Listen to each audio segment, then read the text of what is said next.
அகச்சுட்டு. அகச்சுட்டுனா பிரித்தால் பொருள் தராதது. இப்போ இந்த 3மே வந்து பிரித்தால் பொருள் தராதது. ஸோ நம்ம அடுத்த ஆப்ஷன் என்ன அப்படின்னு பார்க்கலாம். அண்மை சுட்டு. அண்மை சுட்டுனா என்ன? பக்கத்தில் இருக்கிற பொருட்களை சுட்டி காட்டுவது தான் அண்மை சுட்டு. அண்மை சுட்டுக்கு நம்ம சுட்டெழுத்தா என்ன யூஸ் பண்ணுறோம்னா இகரம். அண்மைக்கு இகரம் அப்படின்னு ஏற்கனவே படிச்சிருக்கோம். அப்போது ஆப்ஷன் அண்மை சுட்டுக்கு 3 இந்த ஆப்ஷன் தான். ஸோ இதில் பாருங்கள், இந்த ஆப்ஷன் செட் ஆகுது. ஓகே, அடுத்தது சுட்டுத்திரிபு. சுட்டுத்திரிபுனா என்ன? ஆங்கிற சுற்றெழுத்து வந்து அந்த அப்படிங்கிறது மாற்றம் பெற்று திரியுது. இப்போ சுட்டுத்திரிபு என்னன்னு பார்த்துடலாமா? ஓகே, அடுத்தது இடைநிலை சுட்டுனா என்ன? பக்கத்தில் இருக்கிற பொருட்களுக்கும் தொலைவில் இருக்கிற பொருட்களுக்கும் இடையில் இருக்கிற பொருளை சுட்டி காட்டுவது தான் இடைநிலை சுட்டு. இது இப்போ பழக்கத்தில் இல்லை அப்படின்னு ஏற்கனவே படிச்சிருக்கோம். இப்போ அகச்சுட்டு என்ன? அவன்.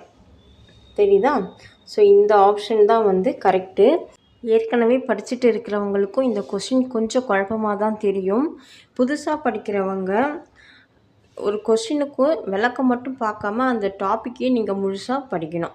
நம்ம ஏற்கனவே வந்து இதுக்கு முந்தின ஷார்ட்ஸில் போட்டிருக்கோம். சுட்டு எழுத்துக்கள் எத்தனை வகை இருக்குது, சுட்டு எழுத்துனா என்ன அப்படின்லாம் கொடுத்துருக்கோம். அந்த வீடியோவை போய் பாருங்கள். டிஎன்பிஎஸ்சி இலக்கணம் ஒரு டாப்பிக்கே ஒரு 3 நிமிஷத்தில் நீங்கள் படித்து முடிச்சிடலாம்.